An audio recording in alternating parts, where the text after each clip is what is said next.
अस्सलाम वालेकुम नाजरीन, प्रोग्राम ग्राउंड ज़ीरो के ईद एडिशन के साथ मैं हूं शिफ़ा यूसुफ़ज़ई। और हमने इस मरतबा जो ईद सीरीज़ प्लान की थी उसमें प्लान हमारा आपको बताया कि यही था कि हम एक सियासतदान को इनवाइट करते थे और उससे पूछते थे कि आपका बेहतरीन सियासी दोस्त कौन है, और फिर उस दोस्त को भी हम इन्वाइट कर लेते थे।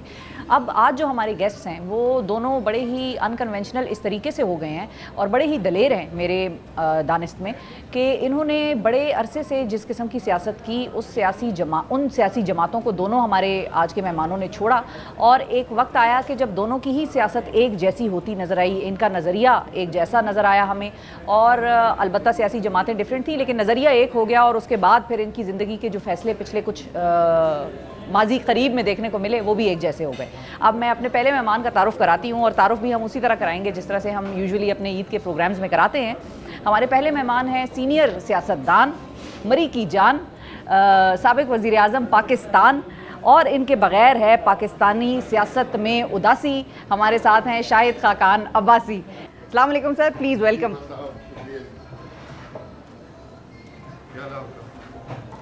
अब्बासी साहब, ईद मुबारक। बहुत मेहरबानी, आपने वक्त निकाला। आपके जब हमारे दूसरे दोस्त आएंगे उनका तारुफ भी हम इसी तरह कराएंगे। ये बताइए कि आपके लिए ईद का दिन या ईद की रिवायत जो है उसका आइडिया बेसिकली है क्या, स्पेशली ईद उल फितर? जी, आपको भी ईद मुबारक हो। हमारे इलाके में रवायत है कि मैं हमेशा ईद गाँव में ही करता हूँ। अच्छा। मेरा ख्याल है पिछले 50 साल से जब से हम इस्लामाबाद आए हैं तो एक ईद शायद मैंने, वो भी बर्फ़ पड़ गई थी तो जा नहीं सका गाँव। हमारा गाँव मरी से थोड़ा आगे है। तो हमारा रवायत ये है कि सुबह नमाज आप पढ़ते हैं और फिर अब दो घरों में जाते हैं। एक जहाँ पर पिछली ईद और इस ईद के दरमियान कोई वफात हुई हो, उस घर में ज़रूरी जाना पड़ता है, दुआ फिर से करनी पड़ती है। और दूसरा जो आपके करीबी अजीज़ है, और उसके बाद अगर टाइम बच जाए तो जो आपके दोस्त वगैरह होते हैं उनके साथ बैठ के, तो पूरा दिन इसमें गुजर जाता है, बल्कि 2-3 दिन गुजर जाते हैं। तो कई दफ़ा जो करीबी गाँव है उनके अंदर भी जो आपके करीबी लोग हों जिनकी वफात हुई है वहाँ पे जाना पड़ता है। सियासतदान की ईद मोर और लेस यही होती है, हल्के में रहना, या कभी अपने लिए भी टाइम मिलता है कि भाई इस ईद पे कहीं चले जाते हैं, कहीं और कोई जगह देख लेते हैं फैमिली के साथ? नहीं, वो नहीं है, सियासत नहीं है इसमें। ये एक ताल्लुक़ की बात है कि आपके एक रिश्ता होता है लोगों से ज़ाती, तो उसके हवाले से तो ये हमारे इलाके की रवायत है। वो जो वेकेशन वाली बात है वो नहीं है इसके अंदर। तो वेकेशन वैसे सियासतदान की होती कौन सी है और कब होती है? मतलब कभी इज अ सियासतदान एवर ऑन वेकेशन? नहीं, कभी नहीं। हालांकि लोग समझते हैं कि परमानेंट वेकेशन पे हाँ। तो काम नहीं पाकिस्तान करते, का मामला ये है, बाकी मुल्कों में तो उनका काम होता है, साफ नजर आता है। आप वक्त निकालना पड़ता है। मैं वक्त निकालता हूँ, कोशिश करता हूँ। बड़ी ज़्यादा कोशिश होती है कि नॉर्दर्न एरियाज में कहीं पे जाके 3-4-5 दिन, हफ्ता गुजारा जाए पहाड़ों में। बहुत बहुत खूबसूरत इलाका है। दुनिया में ऐसी जगह बहुत कम है। जो हमारा नॉर्दर्न पाकिस्तान है बहुत, और ये कोविड के बाद तो बहुत ज़्यादा उसमें टूरिज़्म हो गया। पहले स्कर्दू आप देख लें, स्कर्दू में 20-30 हज़ार लोग साल के आया करते थे।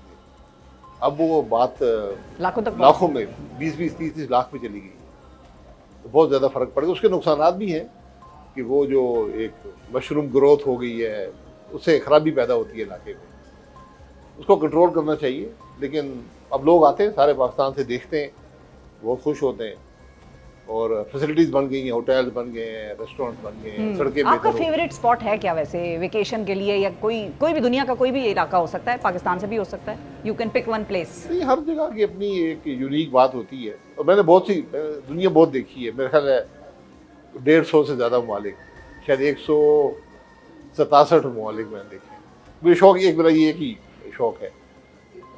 उसमें लोग पूछते हैं कौन सी, तो पाकिस्तान तो है ही, हमारी उससे लगन भी है और खूबसूरती भी बहुत ज़्यादा है। लेकिन सबसे जो खूबसूरत मुल्क मैंने देखा है वो लबनान। अच्छा। हाँ, बहुत बहुत खूबसूरत मुल्क। बड़ा यूनिक मुल्क आपने वैसे नाम लिया उसका। जी, उसके अंदर हिस्ट्री भी है, नेचुरल ब्यूटी बहुत ज़्यादा है, और उसकी जो उसकी लोगों की डाइवर्सिटी है, बहुत से किस्म के लोग वहाँ रहते हैं, डिफरेंट मज़हब भी हैं, डिफरेंट एथनिक रेसेस भी हैं, तो बहुत यूनिक जगह है। अच्छा, मुझे आपके दूसरे फ्रेंड का भी मैसेज आ गया, आई एम ऑन माई वे। जी, ठीक तो वो है, हम आ नोटों पर जाएंगे, जरा जी। थोड़ी देर बाद आश्कार करेंगे, वंस ही इज हियर जी। तो हम बताएंगे और वहाँ से फिर एक्चुअल कॉन्वर्सेशन को आगे लेके जाएंगे कि इन्होंने उनका नाम तजवीज़ किया क्यों। चलिए, ये सवाल तो मैंने पेपर आउट कर दिया, उनको नहीं पता कि ये सवाल मैं उनसे पूछूंगी। अच्छा, आप ये बताइए कि आपका, अगर हम रिसर्च कर रहे थे, पता नहीं लोगों को पता है या नहीं, अब्बासी साहब लॉरेंस कॉलेज से तालीम आला, यानी कि इनिशियल जो तालीम है वो हासिल की और उसके बाद फिर आला तालीम के लिए ये बैरून मुल्क चले गए, यूनिवर्सिटी ऑफ कैलिफोर्निया, ऐसा ही है? अच्छा नहीं, मैं उससे पहले बता दूं हाँ। कि मेरे वालिद एयरफोर्स में थे। अच्छा अच्छा, तो हम तकरीबन हर साल शहर बदलते थे, पोस्टिंग पोस्टिंग हो जाती थी। तो मैंने 10वीं तक 11 स्कूलों में पढ़ा है और 3 ममालिक में। अच्छा जी, तो ये बस, यानी एक पेशावर का स्कूल था, मैंने 4 दफ़ा वहाँ एडमिशन लिया। हम हर दूसरे साल वहाँ आ जाते थे, तो बच्चे वहीं होते थे, बाकी हम 3-4 एयरफोर्स के लोग थे, वो आते थे, फिर वापस 2 साल बाद आ जाते थे। तो उसके बाद फिर मैं 2 साल लॉरेंस कॉलेज में रहा, बोर्डिंग में। अच्छा, how was the experience of boarding? ज़ाहिर है फिर वो यूनिवर्सिटी में भी आप एक तरह से बोर्डिंग में ही हो जाते हैं, फैमिली तो आपकी यहाँ होती है, लेकिन बोर्डिंग का एक्सपीरियंस और नॉर्मल जो स्कूलिंग है, डे स्कॉलर्स। बहुत अच्छा तजर्बा था वहाँ पर। एक तो आपको खुद इंसानी आ जाती है, कॉन्फिडेंस आ जाता है, और दूसरा आपके दोस्त बनते हैं जो पूरी ज़िंदगी दोस्त रहते हैं। हम 32 थे, 4 हाउसेस थे, तो हर एक में 8 स्टूडेंट्स थे हमारी क्लास में। तो अभी हमारा इस साल 50th हमारी रियूनियन हो रही है जी, 2 महीने के, 1.5 महीने के बाद मई में। तो अभी भी अल्हम्दुलिल्लाह 28 लोग मौजूद हैं। अच्छा, 4 फोर्थ हो गए, अच्छा 28 मौजूद हैं। और अभी भी हमारे अंदर वो बहुत अरसा मुलाकात नहीं होती। यानी एक शख्स थे, मुझे वो अभी चंद हफ्ते पहले मिले, 50 साल बाद मुलाकात हुई, लेकिन लगता है कि कल इतनी बेतकल्लुफ़ी है उस रिश्ते में, क्योंकि वो कोई लालच के बगैर रिश्ता अनकंडीशनल। जी, अनकंडीशनल होता है। फिर आप सारा दिन इकट्ठे होते हैं, खाना, स्पोर्ट्स, स्टडीज़, हर चीज़। तो वो बहुत यूनिक एक्सपीरियंस होता है बोर्डिंग स्कूल का। अच्छा, एक तो यूनिक एक्सपीरियंस ये भी था कि बहुत सारे लोग इस बात के बारे में शायद नहीं भी जानते कि यूनिवर्सिटी ऑफ कैलिफोर्निया में जब आप थे तो आपके जो रूममेट थे वो भी पाकिस्तान के एक बड़े मायानाज सियासतदान हैं। कुछ अरसा हम वहाँ पे रहे, तो वो हमारे सीनियर थे। अच्छा जी, लेकिन आप लोग डॉर्म से शेयर करते थे? नहीं, या हमने एक हॉस्टल? अपार्टमेंट में, अच्छा, कुछ अरसा एक अपार्टमेंट लिया था, तो हम वहाँ पर शेयर करते थे।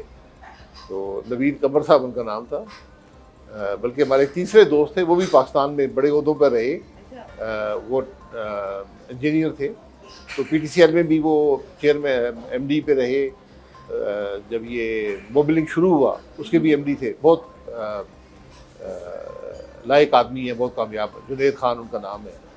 तो हम 4 लोग, 4 पाकिस्तानी एक अपार्टमेंट में रहते थे। तो बड़ा उधम मचाते होंगे आप लोग तो। हर एक अपनी तबीयत थी। हमारे सीनियर थे नवीद कमर साहब। सबसे ज्यादा गंद कौन मचाता था? मतलब मेस छोड़ देगा किचन में, सफाई नहीं करेगा? सबकी जिम्मेदारी थी। एक हमारे अच्छा। दोस्त थे, वो कराची से थे, तो उनका जिम्मे खाना पकाना था। ओके। कमाल साहब वो सबसे बड़े थे उम्र में, तो वो भी एरोस्पेस इंजीनियर थे। तो वो खाना सिर्फ पकाते थे, जो बर्तन की सफाई मैं करता था, किचन की। अच्छा, ठीक है, क्लीनिंग। जी, क्लीनिंग। तो बाकी घर भर की सारे मिलके कर लेते थे।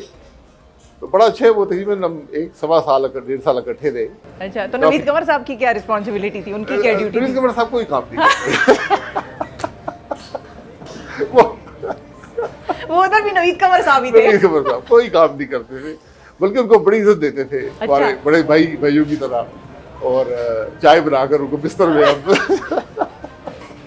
ये तो अगर प्रोग्राम देख रहे हुए तो नवीद कमर साहब कहेंगे ये क्या दोनों मेरे ऊपर शुरू हो गए। बहुत नफीस आदमी है, बहुत एक जिंदगी भर का अब साथ है, 50 साल तकरीबन हो गए। तो हर एक की अपनी तबीयत होती है। उनकी एक बड़ी मुनफरद तबीयत थी। अच्छा। लेकिन हमेशा उनका एक तरीका था कि हम सब उनकी इज्जत करते थे दिल से। ये उनकी बड़ी कामयाबी थी कि इज्जत लेना जानते थे। अच्छा, नहीं, इंटरेस्टिंग। कोई ऐसा टाइम आया कि जब क्लास में कोई बड़ी बुरी परफॉर्मेंस हुई हो और मतलब ऐसी कि घर बताने के काबिल ही ना हो? उस जमाने में घर वालों को पता ही नहीं होता था। अच्छा। ना टेलीफोन थे, ना कुछ था। हाँ, ये खत हुआ करते थे, और खत भी पाकिस्तान तकरीबन 3 हफ्ते लगते थे खत पहुंचने में। Difficult times. महीने में एक आध खत भी away। लिख देते थे, तो बिल्कुल आज़ाद थे, जो मर्जी है पढ़ते हम कम ही थे। अच्छा। लेकिन नवीद कमर साहब पढ़ा करते थे और जुनैद खान साहब। हम बाकी जो दोस्त थे ज़्यादा एक्स्ट्रा करिकुलर एक्टिविटीज में। अच्छा, आप भी रहे हैं एक्स्ट्रा करिकुलर एक्टिविटीज में? हमारे मेरे थोड़े शौक और थे, मैं ज़्यादा फ्लाइंग व्लाइंग का मुझे बहुत शौक था। अच्छा हाँ, फ्लाइंग का मैं बिल्कुल। वीकेंड सारे मैं उधर गुजारता था, फ्राइडे से लेकर संडे तक। Flying clubs. फ्लाइंग में कभी वो स्काई डाइविंग, ये वो इस किस्म के काम। आपको एडवेंचर स्पोर्ट्स का फिर तो शौक हुआ? एडवेंचर नहीं, बस मुझे एविएशन स्पोर्ट्स का बहुत शौक था, अभी तक है अल्हम्दुलिल्लाह। अच्छा, आप अभी भी फ्लाइंग करते हैं, अभी वैसे flying उड़ाते हैं करता हूँ, जहाज? अभी। अच्छा, वैसे ये जो आप लोग चारों मिले थे पाकिस्तानी, ज़ाहिर है बाहर मुल्क में जाके, उस वक्त तो लोग जाते भी पाकिस्तान से बाहर कम थे पढ़ने के लिए, तो आप लोगों ने एक दूसरे को कैसे ढूंढा या किस तरह से ये फैसला हुआ कि एक जगह पे एक ही फ्लैट लेके इकट्ठे रहना है? नहीं, बस एक दूसरे के वाकफियत थी, कुछ पुराने लोग थे, तो एक जगह उस ज़माने में लॉस एंजल्स में है ना 15-20 लोग ही होते थे पाकिस्तानी, तो हम इकट्ठे हुए। फिर मस्जिद हमने ढूंढी, एक पुराना घर था, उसको कुछ लोग रेनोवेट करते, हम भी शामिल हो गए उसके अंदर रेनोवेशन में। तो पहली मस्जिद वो बनी थी लॉस एंजल्स एरिया में। तो अब तो माशाल्लाह बहुत सी मस्जिदें हैं, इस्लामिक सेंटर्स हैं। तो बहरहाल बहुत एक यूनिक तजुर्बा था। मैं जब गया तो मेरी 16 साल उम्र थी। अच्छा, हम अब्बासी साहब, आपको मैं यहाँ पे रोकूंगी, हमारे दूसरे मेहमान भी आ गए हैं, उनका भी तारुफ हम उसी तरीके से कराएंगे जैसे हम ईद के शोज़ में अपने मेहमानों का तारुफ कराते हैं, और इनसे भी हम जानेंगे कि इनको तारुफ कैसे लगा, बस मूड ना ख़राब हो जाए। अक्सर कुछ लोगों को शेर व शायरी पसंद भी नहीं आती, लेकिन हम शेर व शायरी के ही स्टाइल में इनका भी तारुफ कराएंगे। ये है एक गैर रिवायती सियासतदान, दिलेर सियासतदान, उसूल जिनका है पहनावा, इख्तिलाफ इनकी ज़बान, और बड़ी पार्टी को मारी जिन्होंने ठोकर। हमारे साथ हैं मुस्तफ़ा नवाज़ खोकर साहब, प्लीज़ सर तशरीफ़ ले आइए। ठीक है, अल्हम्दुलिल्लाह सर, ठीक ठाक, thank you for joining us. आप कैसे हैं सर? ठीक ठाक है? बिल्कुल ठीक, अल्लाह का ईद शुक्र। मुबारक हो आपको। आपको भी बहुत बहुत मुबारक। अच्छा, रिवायती सा सवाल तो नहीं मैं आपसे पूछूंगी कि ईद कैसे गुजारते हैं ये वो, लेकिन इनसे मैंने शायद साहब से अभी यही बात हो रही थी कि क्या सियासतदान का हमेशा फोकस ईद के दिनों में या इस किस्म के जो इंपॉर्टेंट इवेंट्स होते हैं, क्या उस बेचारे को कभी छुट्टी भी मिलती है कि वो घर वालों के साथ दाएं बाएं हो जाए, या हल्के में ही रहना वाजिब है उसमें? There is no personal life. उसमें आपको फिर ज़ाहिर बात है, लोगों के साथ इतना ताल्लुक जब बन जाता है, हज़ारों लोगों के साथ ताल्लुक बन जाता है, तो फिर आप एक नेचुरल कंपल्शन होती है कि आप उनकी गमी खुशी में भी शरीक रहें। और गैर अखलाकी बात है किसी के साथ आपका ताल्लुक हो और फिर आप ना जाएं, तो वो एक फिर कंपल्शन ऐसी बन जाती है that leaves little time for family and other things. But that's the way, हमने खुद चूज़ किया है, किसी ने इम्पोज तो नहीं किया हम पे। No resentments? हाँ, no regrets, no resentments at all, और बस चल रहा है, ठीक अच्छा, है, चल खुश रहा है, है। अल्लाह का शुक्र है। फैमिली सानवी हैसियत रखती है। क्या करती? सानवी हैसियत होती है। लेकिन गिला तो वैसे होता होगा कभी के, मतलब हम भी हैं, जी जी, गिला होता है, होता है। आई मीन जिस तरह आप सैटरडेज और संडेज हैं, ठीक है, एक नॉर्मल आदमी के लिए Technically सैटरडेज it is और a weekend. संडेज वीकेंड है, छुट्टी No है, work. नो वर्क, फैमिली के साथ टाइम।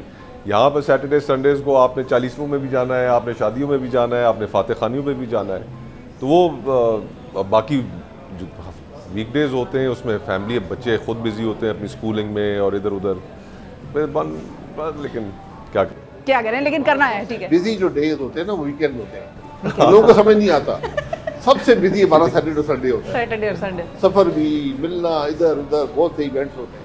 हाँ। अच्छा, ये बताइए कि आप दोनों की दोस्ती कैसे हुई, और जाहिर है आप दोनों का ताल्लुक तो डिफरेंट सियासी जमातों से, और अब्बासी साहब आपसे भी मैं ये सवाल करूंगी, फिर आपसे भी पूछूंगी, आप लोग कोई ऐसा क्राइम था जिसमें पार्टनर्स थे, पार्टनर्स क्राइम था, क्या था सिलसिला? I only abetted. मैं शुरू कर नहीं, मेरा असल में इनके वालिद साहब जो थे, अच्छा, उनकी मेरे वालिद साहब से दोस्ती थी।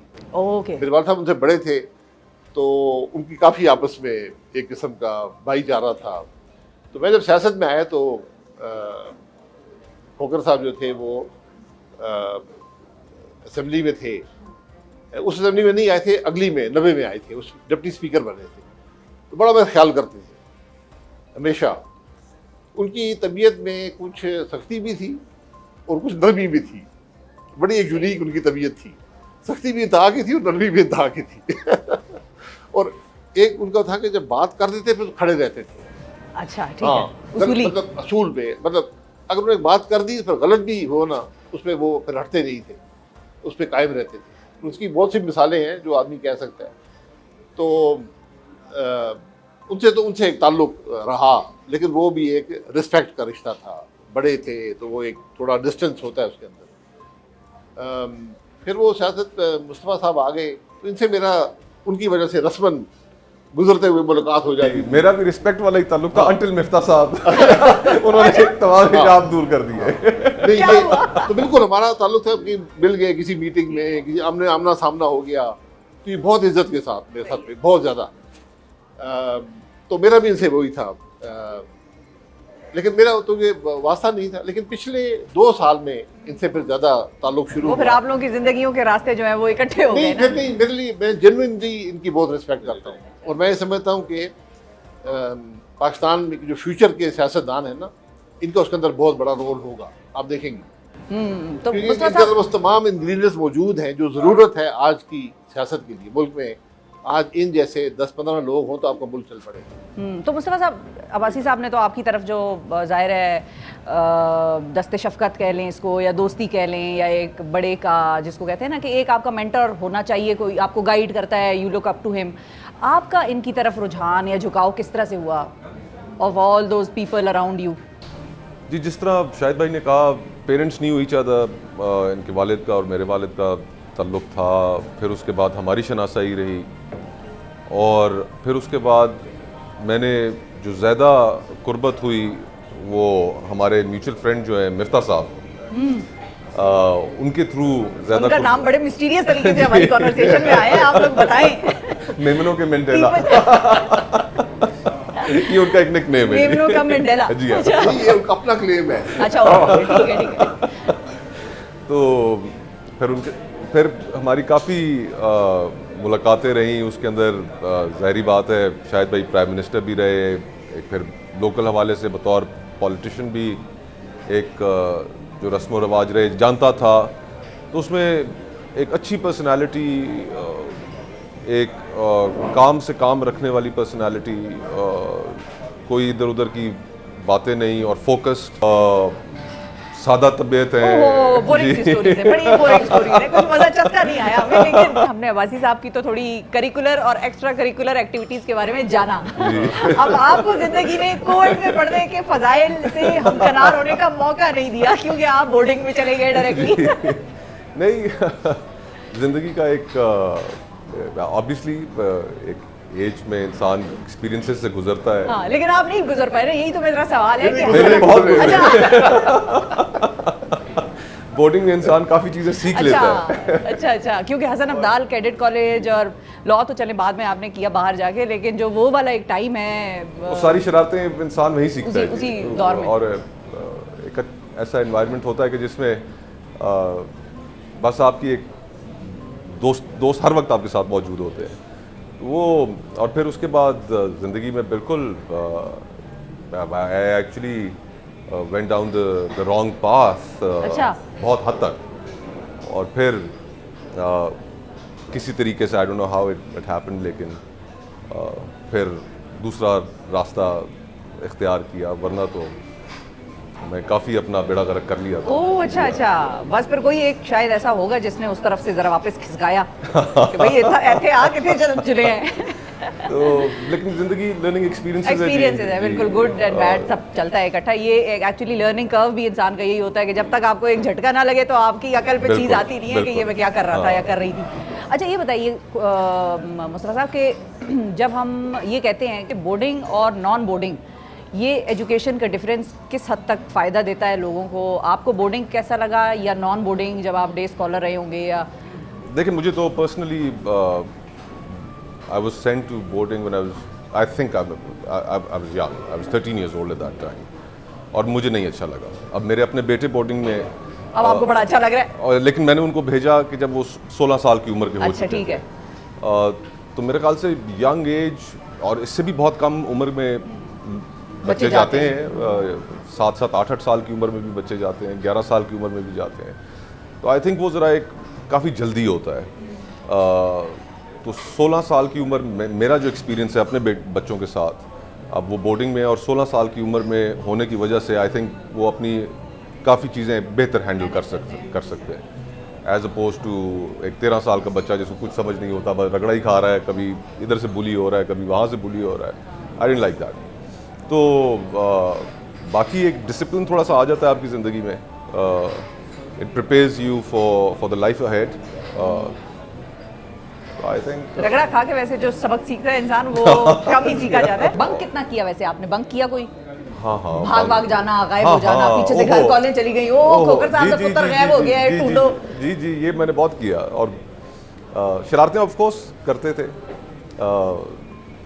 वहाँ पर जब, और कुछ लाइक माइंडेड जब दोस्त मिल जाए तो but end of the day देखिए यही एक्सपीरियंसेस होते हैं जो इंसान को ज़िंदगी में कुछ सिखाते हैं, कुछ लेसन्स होते हैं, और I still carry those lessons with me and बिल्कुल सही। लर्निंग भाई, लर्निंग होनी चाहिए बच्चे की। अच्छा अब्बासी साहब ये बताइए कि अब थोड़ा सा उस सियासत की तरफ आ जाते हैं, हमने अच्छी खासी गपशप आप लोगों के साथ लगाई। जब आपने ये फैसला किया कि आप PMLN से साइड पे हो रहे हैं या हो जाएंगे शायद, वो कौन सा मोमेंट था जब आपको लगा कि पार्टी के साथ आपका इख्तलाफ इस लेवल तक चला गया है या लीडरशिप के साथ कि now you can't stay a part of it? देखिए, मेरा कोई ज़ाती इख्तलाफ किसी से नहीं था। मेरा तो बहुत एक कुर्बत का, एक इज़्ज़त का रिश्ता मियां नवाज शरीफ साहब के साथ रहा है। तो और मैं 35 साल मुस्लिम लीग नून में रहा पहले दिन से, और मैंने कभी सोचा नहीं था कि मैं मुस्लिम लीग नून छोड़ूंगा। कभी मैंने सोचा नहीं था। इंसान छोड़ के किसी दूसरी जमात में जाता है ना, जी बहुत मुश्किल मराइल भी आए, बड़ा दबाव भी आया, लेकिन मैंने कभी सोचा तक नहीं। मुझे मुस्लिम लीग नून ने वज़ीर आज़म बनाया, वज़ीर भी बनाया, वज़ीर आज़म भी बनाया, इसमें कोई शुबा नहीं है। मैंने कभी उनको मायूस नहीं किया। मियाँ साहब का मुश्किल वक्त का कि हम साथी थे, लेकिन सियासत का मकसद होना चाहिए। और हमारा हमेशा मुस्लिम लीग नून की, मैं सियासत को हमेशा बेहतर समझता रहा, और सियासत ये थी कि वोट को इज़्ज़त दो, जिस पर पूरा पाकिस्तान मुत्तफिक था, और वो मुस्लिम लीग नून की सियासत का रूज था। लेकिन मुस्लिम लीग नून ने जब अपनी वो असूल छोड़ दिया और वहीं पर आगे जब दूसरी जमातें थीं कि इक़्तिदार को इज़्ज़त दो या हर कीमत पर इक़्तिदार हासिल करें, अपने असूल छोड़ दिए, तो मैंने बहुत कोशिश की, बातचीत भी की अपनी लीडरशिप से। मेरा ताल्लुक़ मियां नवाज शरीफ साहब से था। मैं उनको जाके लंदन मिलता रहा, मैंने उनको बताया कि ये मुश्किलात हैं, ये परेशानियां हैं, इसके ये असरात होंगे। बहरहाल उनकी अपनी सोच थी, मैं उनकी सोच का एहतराम करता हूँ। सही है। तो एक दिन फिर मैंने फैसला किया कि मैं अब इस सोच के साथ नहीं चल सकूँगा, और मैंने उनको आगाह कर दिया डायरेक्टली मियाँ साहब जी जी। हुकूमत भी थी, और मैंने कहा जी मैं अगला इलेक्शन नहीं लड़ सकूँगा। अभी हुकूमत के 6-7 महीने रहते थे जो 2023 में, तो मैं कहा जी मैं इलेक्शन नहीं लड़ सकूँगा। और फिर जब इलेक्शन आया तो मैंने इलेक्शन ही नहीं लड़ा, ताकि कोई ये ना तो महसूस करे कि शायद ये किसी मफाद के लिए ये, तो वो बहुत मुश्किल काम होता है। मैं हकीकत से आपको कहता हूँ बहुत, क्योंकि एक तो आपकी ज़िंदगी भर का रिश्ता होता है, और सिर्फ वो सियासत नहीं बल्कि ज़ाती ताल्लुकात भी इसी की बुनियाद पे होते हैं। तो लेकिन मैं आज ये समझता हूँ कि ये मुश्किल फ़ैसला अल्लाह ताला ने मुझे तौफीक दी, और मैं इसको कम से कम अपने लिए और जो कुछ मैं मुल्क के लिए कर सकूँ उसके लिए बेहतर समझता हूँ। सही। बहुत अल्लाह का शुक्र अदा करता हूँ कि मुझे ये हिम्मत हुई कि मैं ये फ़ैसला कर सकूँ, क्योंकि बहुत सारे लोगों को हिम्मत नहीं भी होती डिसेंट करने की, इवन अब अपनी आवाज़ वॉइस करने की भी, वो उसी फ्लो में चलते रहते हैं। मुस्तफ़ा साहब आपकी तरफ मैं आऊँगी, एक छोटा सा ब्रेक हमें लेना है नाजरीन, और फिर मुस्तफ़ा साहब की कहानी जानेंगे कि कौन सा वो पॉइंट था कि जब मुस्तफ़ा साहब को ये लगा कि अब ये उस पीपल्स पार्टी में नहीं रह सकते जिसका जियाला भी उसको वोट ना डालने का नहीं सोचता। तो ये तो बीइंग देयर लीडर, उस पार्टी की, उस जमात के एक अहम नुमाइंदे के तौर पर ये फैसला कैसे करते हैं कि हम अब शायद साथ ना चल सकें। मुस्तफ़ा साहब आपसे अब मैं जानना चाहूँगी वो कौन सा पॉइंट था जब आपने ये हिम्मत की और आपने सोचा कि अब शायद ये रास्ते अलग होने हैं? मेरी सोचने का अंदाज़ ये था कि यार पार्लियामान का मेंबर मैं रह चुका हूँ, सेनेट का मेंबर मैं रह चुका हूँ, इससे पहले मैं मुशीर रह चुका हूँ, मैं सारे निज़ाम को बहुत करीब से देख लिया है। मकसद क्या है मज़ीद रहने में? अगर सेटिस्फैक्शन भी नहीं हो रही, पॉलिटिक्स के अंदर वो काम भी हम नहीं कर पा रहे जो काम हमें करने चाहिए, जिस तरह की सियासत करनी चाहिए, तो फिर व्हाट्स द पॉइंट?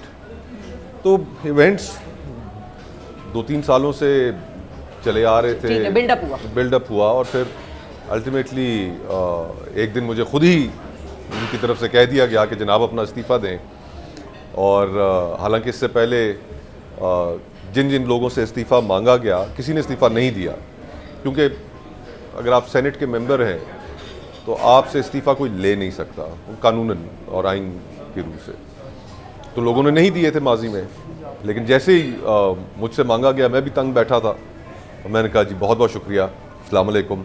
अपना इस्तीफ़ा अगले ही दिन जाके चेयरमैन सेनेट को जमा कराया और बस फिर एक अपने रास्ते पे चल पड़ा और चल रहा हूँ। ठीक है, पहला कार्ड जिंदगी का वासी साहब आपने किसको भेजा था, कुछ याद है? पहला card, Eid card Eid card या पुराने वक्तों में किसको भेजा नहीं, करते ये थे? तो देखिए पुराने वक्तों में हम बोर्डिंग स्कूल में होते थे तो वालदेन को, दादा को, ठीक है, जो रिश्तेदार होते थे उनको सबको ईद कार्ड भेजते थे। उस वाले में और तरीका कोई नहीं था, फोन सही है। नहीं था, कुछ नहीं था। अच्छा, अगर आपको आपकी पार्टी वापस बुलाए तो क्या कहेंगे? नहीं, मुझे बुला वो सकते नहीं है क्योंकि मेरी कोई नाराजगी तो है नहीं। नहीं, अगर मैंने वो- असूल पे, अगर मेरी जमात आज ये कहे कि हम आइन को मानते हैं, हम रूल ऑफ लॉ मुल्क में चाहते हैं, हम शफाफ इलेक्शन चाहते हैं, तो बिल्कुल मैं उनके साथ हूँ, उनकी सियासत के साथ हूँ। अब मैं जमात में वापस जाना मुमकिन नहीं। ठीक है, आपकी वजारत उज़्मा का सबसे टफेस्ट मोमेंट या टफेस्ट डिसीजन? नहीं, सारे डिसीजन टफ होते हैं, वज़ारत उज़्मा आसान काम नहीं है अगर आप फैसले करते हो, वरना अगर आप साल गुजार दे फैसला कोई ना करें तो फिर बहुत आसान है, फिर आसान है। अच्छा। हर फैसला मुश्किल होता है, बड़ी सोच समझ के करना पड़ता है। करोड़ों लोग उससे मुतासर होते हैं, मुल्क मुतासर होता है, इसलिए आम ओहदा नहीं है। अच्छा, अब आजकल के दौर में ना सियासतदान भी एक ऐसी एंटिटी है कि वो भी सेलिब्रिटी से कम तो है नहीं। जब ख़वातीन आती हैं सेल्फीज लेने तो घर वालों का रद्द-ए-अमल क्या होता है? आती होंगी आई एम श्योर। नहीं, वो आप हज़फ कर सकते हैं इस सवाल को, हम माइनस कर सकते हैं। हज़र बेशक आप ना करें। रद्द-ए-अमल देखिए, हमें प्रेशर बर्दाश्त करने की आदत वो हम काफी हमारे पास तरीके हैं प्रेशर बर्दाश्त। ठीक है, बिल्कुल सही है। अच्छा, किसी दावत का इनविटेशन हो आपको और आपका जाने का मूड ना हो या कोई भी वजह हो, आप मना किस बहाने से करते हैं? नहीं, देखिए कोई आपको दावत दे तो आपको इज्जत दे रहा है ना, तो मेरी ये कोशिश होती है कि मैं ज़रूर शामिल हो जाऊं। अच्छा, हालांकि बहुत दफ़ा इंसान का दिल नहीं कर रहा होता, कोई मसरूफियत होती है, तो हम वक्त निकाल के ज़रूर जाते हैं। आप यकीन करें, इनसे भी पूछ लें, हमने एक रात में 7 शादियाँ भी अटेंड की हुई हैं। अच्छा, किसी को ना करना मुश्किल हो जाता है, वो बड़ी मोहब्बत से लोग बुलाते हैं। ठीक है। अच्छा, अब हम आते हैं मुस्तफ़ा साहब की तरफ, और मुस्तफ़ा साहब आपके लिए जो रैपिड फायर आया है मेरे सामने, उसमें दो ऑप्शंस हैं। You will just have to take one option, pick one option. Nawaz Sharif या इमरान खान? ये बड़ी मुश्किल ऑप्शंस है मेरे लिए। आप इस लिहाज- मौलाना फजल रहमान कहते आजकल तो वैसे भी आप लोग के बड़े करीब हैं। मौलाना फजल रहमान। अच्छा, इनका ऑप्शन नहीं था नाज़रीन, लेकिन इसी तरह ये पाकिस्तान की सियासत में आ जाते हैं, ऑप्शन ना होते हुए भी रेलेवेंट होते हैं। अच्छा, अगला ऑप्शन, मरियम नवाज या शहबाज शरीफ? ओह, मोहसिन नकवी। अच्छा, वजीर आजम हाउस या ऐवान सदर? अडयाला। अच्छा, फजल रहमान के घर का हलवा या महमूद चकजई की पेश करदा बलोची सज्जी? सज्जी। सज्जी, अच्छा, एनी टाइम। ठीक है जी। एयरलाइन कमर्शियल प्लेन या fighter jet? Commercial plane. Commercial plane. I अच्छा can't ji, take the G's. ठीक है। अच्छा, आपके लिए भी है ये वाले सवाल, बिलावल या आसिफ जरदारी? मुझे मुस्तफा नवाज खोकर ही दे दिया। अच्छा, आज ये सोच के आए हैं कि दोनों ऑप्शंस में से एक भी नहीं सिलेक्ट करना, अपना आप लेके ऑप्शन ही ऐसे दे रही है। मैं तो सर इसीलिए तो लिख के लाए हैं। अच्छा, पीटीआई या अवाम पाकिस्तान? अवाम पाकिस्तान। अवाम पाकिस्तान। अच्छा, कैडेट कॉलेज या कोएड कॉलेज, यानी कि ऑल बॉयज़ या थोड़ी बहुत कोएड कैडेट कॉलेज। आजकल तो होंगे मेरा ख्याल है। अभी तक नहीं है, मेरा ख्याल है अभी तक नहीं। अच्छा, मौलाना फजल रहमान या इमरान खान? नहीं, सियासत तो मौलाना फजल रहमान साहब ही जानते हैं, हकीकत है। हाँ उनको आप पसंद करें ना करें, इत्तेफाक करें ना करें, लेकिन सियासत। हाँ, बिल्कुल सही है। अब फिल इन द ब्लैंक्स है और आप लोगों ने ब्लैंक को फिल करना है। अगर मुझसे वजारत का पूछा जाए तो मैं वजीर फलां बनना चाहूँगा। फलां इज़ द डैश। मुझसे पूछनी है? जी जी। वज़ीर आज़म। क्या ये कोई सवाल है? कानून आए थे। वजीर कानून, अच्छा ठीक है। जहाज पर मैं चाहूंगा कि मेरे साथ वाली सीट पर डैश हो। तो घर से निकलवा के छोड़ेगी। मोनिका बलूची। ठीक है, उनका जवाब मुस्तफा साहब से आया है। अच्छा, ईद के दिन अगर मेरी कोई तारीफ ना करे तो मैं डैश करूंगा। कुछ भी नहीं करूंगा। अच्छा, कुछ भी नहीं करूंगा, तारीफ नहीं एक्सपेक्ट करते आप? नहीं, तारीफ बिल्कुल यकीन करें। नहीं, वाकई सियासतदान किसी चीज पर प्रेज एक्सपेक्ट करता है कि शायद इस चीज पर? नहीं, कोई तवक्कुआत नहीं होती, यकीन करें। बल्कि जो कोई बेजा सिफारिश भी करे तो आदमी परेशान होता है, यार क्या कह रहा है। ठीक है। बड़े लोग बड़े कलामे में लाते हैं आपके बारे में, तरक्की रूम में, वो बड़ी एक तंगी होती है इन बातों से। ठीक है। अच्छा, मौजूदा नौजवान सियासतदानों में मेरा पसंदीदा सियासतदान डैश है। सोचे ये सेफ सवाल है। आपको बताया कि मैं मुस्तफा खोखर साहब को समझता हूँ कि अच्छा, ठीक ये है, पाकिस्तान की फ्यूचर के एक अहम लीडर है। ठीक है। मेरे लिए सियासत, मुस्तफा साहब आपके लिए है, मेरे लिए सियासत छोड़ना आसान है लेकिन मैं डैश नहीं छोड़ सकता। Freedom of expression, Okay. जिस तरह मैं सोचता हूँ और उसका इजहार करना, वो इम्पोर्टेंट है। इख्तलाफ कर, चाहे बेशक इख्तलाफ हो, अपनी क़यादत से हो या किसी और से। ठीक है, फ्रीडम ऑफ एक्सप्रेशन। मेरा बस चले अब्बासी साहब, तो मैं इन टीवी चैनल्स को और मैं मौका दूं कि बातें करें, मौका यकीन दूं कि करें। बातें फ्रीडम करें, ऑफ अच्छा। एक्सप्रेशन, पता नहीं लोग क्यों घबराते हैं इस बात से। मैं आज तक परेशान हूँ इस बात से कि क्यों लोग घबराते हैं। इनको बात ना करने दो, बात करने दें। वैसे आपके दौर में जब आप पे तनकीद होती थी, कौन सा ऐसा मौका था जिस पे बहुत ज्यादा तनकीद हुई और आप सोचते थे कि इनको क्या हो गया टीवी नहीं, वालों को? मुझे कोई परवाह नहीं। मैंने हजारों टीवी प्रोग्राम किए हैं, इंटरव्यू दिए हैं, मैंने कभी नहीं कहा कि ये सवाल ना करें या ये सवाल करें। आप, ये हमारा काम है कि हम जवाब दें। हम पब्लिक प्रॉपर्टी हैं। जो आदमी सियासत में होता है पब्लिक प्रॉपर्टी होता है, हर बात का जवाब देना पड़ता है। और ये थिक स्किन होना बड़ा ज़रूरी होता है, बर्दाश्त करें। अच्छा, आप भी मुस्तफा साहब थिक स्किन है, या कभी कोई ऐसा पॉइंट आता है कि आप कहते हैं ये टॉक शो वाले क्या बातें कर रहे हैं, क्यों ये इस किस्म की डिस्कशन कर रहे हैं, या मुझसे ये सवाल क्यों पूछ लिया? नहीं, बिल्कुल भी नहीं।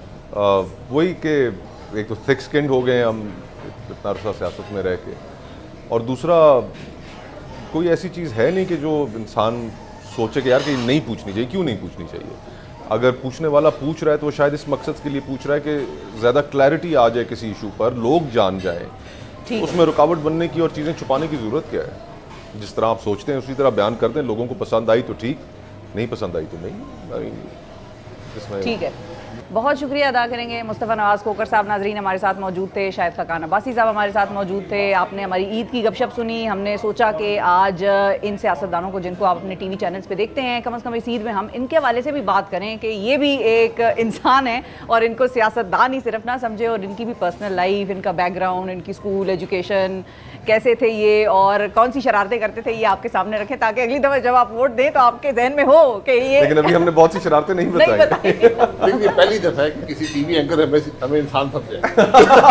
Sir, I am honoured sir. हमेशा आप लोगों के साथ हमारी जो एक चोली दामन का साथ है सियासतदान और मीडिया का, और जाहिर है टीवी चैनल चलते हैं अगर तो सियासतदानों के वक्त से, और उनकी जो इज़्ज़त वो टीवी चैनल्स को या एंकर्स को देते हैं, और उसमें मैं भी शामिल हूँ। थैंक यू, बहुत शुक्रिया सर आपका, थैंक यू आपका मुस्तफ़ा साहब।